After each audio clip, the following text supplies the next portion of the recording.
We are all listening and are very excited. Okay, I am very excited as well. First of all, a few words about me. My name is Kira Makohon, or Makohon, rather. I am Ukrainian. I am Planetarian for almost 20 years. And I started in 2001 in Kiev Planetarium in Ukraine, which is biggest in Ukraine and one of the biggest in Europe. And I started as a photographer, but after time, I came to full dome production. Full dome is a format for planetariums. And at the moment, I'm with my friend, co-found a small, very small studio, which called Space Cinema Workshop. It's not like factory that we are doing large stuff, but a small workshop when we are experimenting with what we can do for our planetariums. I called my talk Kittens on a Sphere. First of all, I love this model from Blender Kit very much. I think everybody does. The second is that planetariums are about astronomy talks, and there are a lot of kittens, large kittens, I must say, in the sky. We have Leo constellation, Little Leo, Lynx, and so on. So lots of cats we have in the sky. And the last thing is that currently we are working on project which named Leo. And Leo is after the Leo, the constellation. And I will talk about this project a little later. But why the sphere? It's for the reason, because that's what we really do for planetariums. We are putting stuff on the sphere, not like this, like I put this kitten on the Earth, I think, but on the surface of the sphere, and we try to make the things looking as good as possible for those who are inside of the sphere. It may really sound weird, but it's the way as planetarium works. And to understand why this, I'll talk about planetariums more deeply. So here you see it's an interior of Kiev Planetarium. This huge thing is optical projector, which projects stars. And there's digital image on a background. And it represents all that we do in planetariums. We talk about astronomy in all different ways. For adults, for kids, for everybody. Nowadays, planetariums are sharing, working with larger scope of topics like geography, physics, and so on. And some planetariums are making art shows or musical shows, but the primary purpose is astronomy. And if we will think about astronomy from a geometrical point of view, I bet that the main shape which comes to mind is sphere, because stars and planets and large moons and dwarf planets, they all are nearly perfect spheres, at least, and when we look at them from far distance. So they are nearly perfect, which is, by the way, great for modeling. So we just do sphere and place some texture, and here we have planet or star or moon. And this is not only thing about astronomy and spheres. More than 2,000 years ago, ancient astronomers came up with the idea that the Earth is surrounded of the large sphere which holds the stars on it. We are in the middle, and this sphere rotates. This is not true, of course. now we know, thanks to all the space probes, that it's not true. There are no spheres, but we still use this abstraction of sphere surrounding Earth when we are talking about astronomical coordinates or about navigation. So we still use this abstraction. So no wonder when engineers came up with the idea to create something that can involve people into astronomy, that can amaze them, they used this abstraction. Now you can see it's the first ever public planetarium in Jena, Germany. It has dome to capture the projection. Dome is actually a dome screen. And this very clever machine is first ever star projector. It has tiny dots on it that are representing stars, and the stars are captured with this half dome screen, and this creates an amazing illusion of the star skies. I must say that even now, after almost 100 years, we still have this excitement when audience says, wow, when they first see the stars. And all this thanks to the half dome projection. It's highly immersive to our audience, but kind of pain for us. And I will explain why this a little later. So, immersive. Here you see the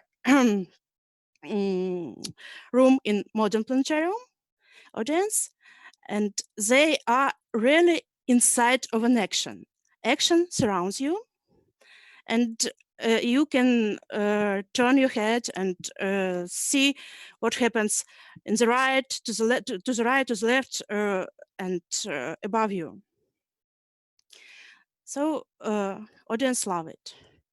But when it's come to production, there are lots of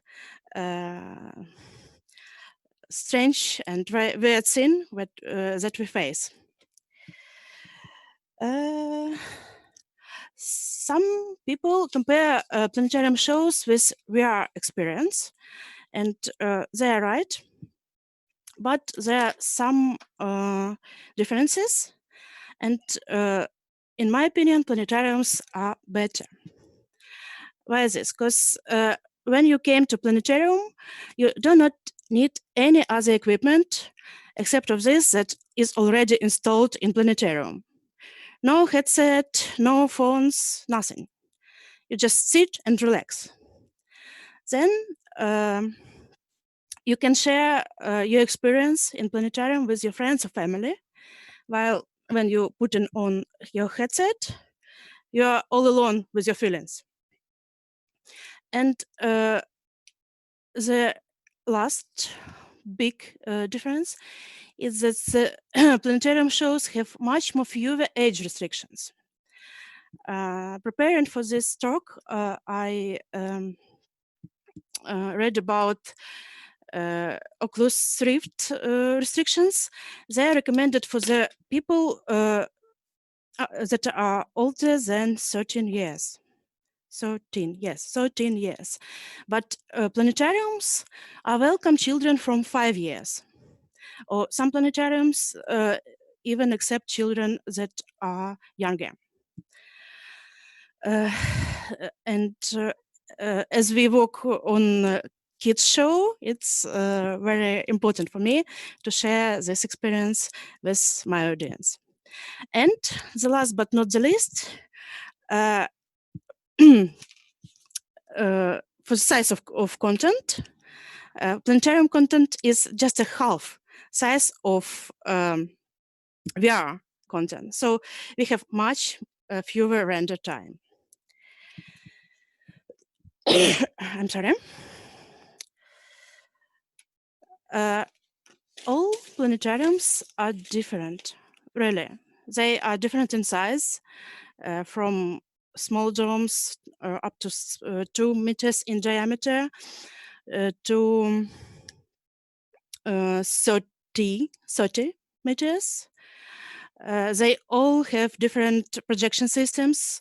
They all have different dome tilt. You can see here dome is tilted a lot to give the audience more field of view. In Kiev Planetarium, when I was started, the tilt was 0 degrees. So it was primarily designed to show the right positions of stars on the sky. So planetariums are different and very different, but they all have three things in common. As I said, it's astronomy as a primary subject. The second is they all have dome, even if they do not have optical projection. And the third one is that all are in huge demand of content, especially for children. It's not only in Ukraine, it's the problem all around the world. And here is the scene when Blender can help and help a lot. Here is the screenshot from the survey of Charles Hayden Planetarium in Boston, which was last spring. They asked us a question, what render engine do we prefer for creating full dome content? And as you can see, Blender Cycles is the leader. I see it's not accidental. It has good reason. I cannot speak for everybody in planetarium community. We have more than 4,000 planetariums all around the world. We have lots of people who are producing content and lots of people who are working with Blender. I cannot speak for them all, but I can speak for myself why I choose Blender as my main production tool. So the first is a Blender is perfect package packed with features like 3D modeling, animation, VFX, and even video editing. Wow, it's amazing. Second one is that nowadays Blender has special built-in camera which is perfect for full dome production. This is fisheye equidistant camera in cycles, in Blender cycles. And we can preview some of our stuff in nearly real time. It's a big deal for us. The third thing, which is very important for me, is that Blender has amazing and sharing community, and it really matters because when I face any problem, first thing I am doing is I'm Googling, and in 80% of my troubles, I can find the answer or in Blender Stack Exchange or in some video tutorials or something. And there is even community for planetariums. It's not Blender community for planetariums. It's not quite active, but they share for free some very useful stuff. And this is so good for us, for planetarians. And the last, but not the least, it is free as a freedom, which is very important for planetariums, for all planetariums in the world. Yes, I'm sorry. So why it is important that it's free? Because most planetariums, most of these 4,000 planetariums are publicly funded. So their funds are not large, but all planetariums are highly costly in maintenance. And maybe you've noticed that the audience of most planetariums is from 20 to up to 100 or little more people per screen, per show screening. But show production is very expensive as well. So planetariums are happy to get something free. And as for me, I never faced that weird problem as many people in industry faces, that I have to convince my planetarium boss that free can be good, because sometimes free is the only option from the one hand, and from another hand we have lots of great astronomy stuff for free, for example from Hubble Space Telescope, and they got used that we can get something for free. And I first met Blender when I tried when digital system was installed into Kiev Planetarium. It was 2013, and we were in huge demand of content. Then I found this show, Space Shapes, by Haute Planetarium and Mr. Ron Proctor. It was free, and it was available for download. And I tried to render it for Kiev Planetarium. I must confess, at that time I didn't succeed. I have no idea about how to work with video editor in Blender, and that was a problem. But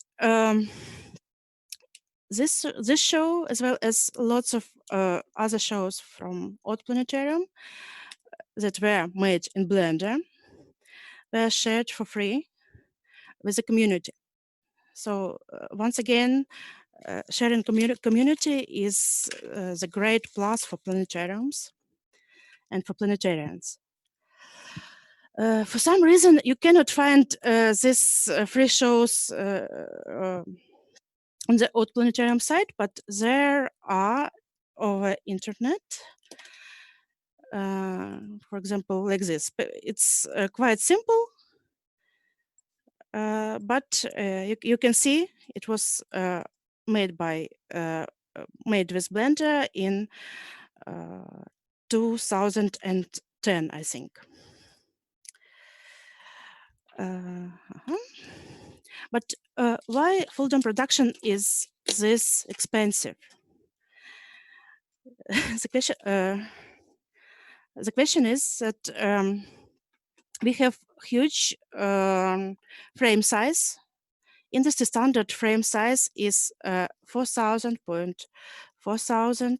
even more pixels, and this is more than 8 times bigger than full HD. So render time increases dramatically, and render cost as well. Another problem is that the composition of the show, of the frame, is very specific. Here you can see the full dome frame, and now you can see how it will look like on a dome. The rim of this image will be the rim of the dome, and the audience will see this, and this will be about the knees, and this stuff will be behind you. And we need to practice to see how it will look like. We cannot preview it in real time. And the other problem is that in traditional flat screen production, we can use good images from free sources, like this flat image from Pixabay. But when we just put it into our video editor on a frame, it will look like this. It will it will not look right. So to create good looking images, we have to process them, and we cannot just move them on the frame. For small images, we have this setup. This is an image. It should be tilted to look right, and to make it move over the screen, we use empty and rotate them like this. So we should know it, and this will look like this.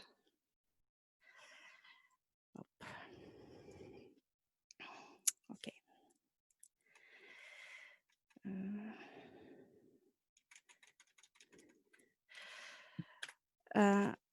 And basically, we are trying to solve as we can the problem with content with my colleagues. And at the moment, we are working on the project with the name Leo, the Great Space Adventures. This is Leo. It's a spaceship, brave and talented. And we are lucky to get Ukrainian government support from Ukrainian Culture Fund to create script, teaser, and at the moment we got funding to create some parts of the show by from Ukrainian Culture Fund. And I'm going to show you the teaser. And I'm proud to say that we are it was accepted on the Brno Full Dome Festival to the work in progress section, but the festival itself was postponed because of lockdown. But this will be screened on festival next year. So now I'll start the teaser, and please tell me if the sound will not play.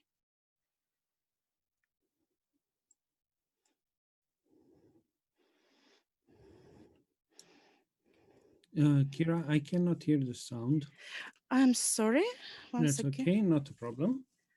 Okay. Actually, I tried lots of time to turn it on, and everything went fine, except of live event. Yeah, typical. I know how it is. So Zoom. I'm so sorry. That's absolutely fine, not a problem at all. Okay, and Zoom and audio. Yeah. Speakers. I think it's in the share options. When you hover at the top, you This have one? I cannot see it, unfortunately. It's not possible to see it. Well, it's only visible to you. It's like a pop-up at the top. Okay, I see. Record. Right. Share computer sound once again. Let us try.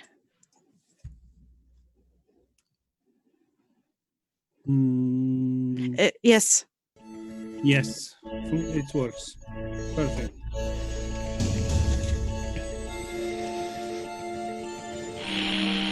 Leo, you are go for launch. Copy that. Let's go see the stars. Initiating countdown. 5, 4, 3, 2, 1. Liftoff!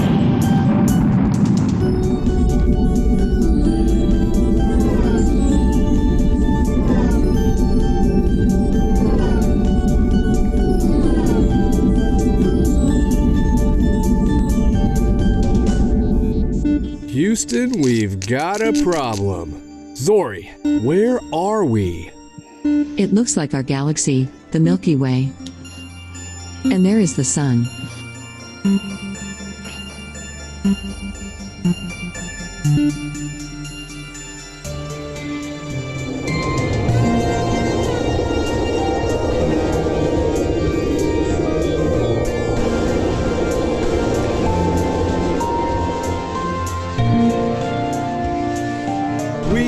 it! Great job! It's time to go home. Initiating descent.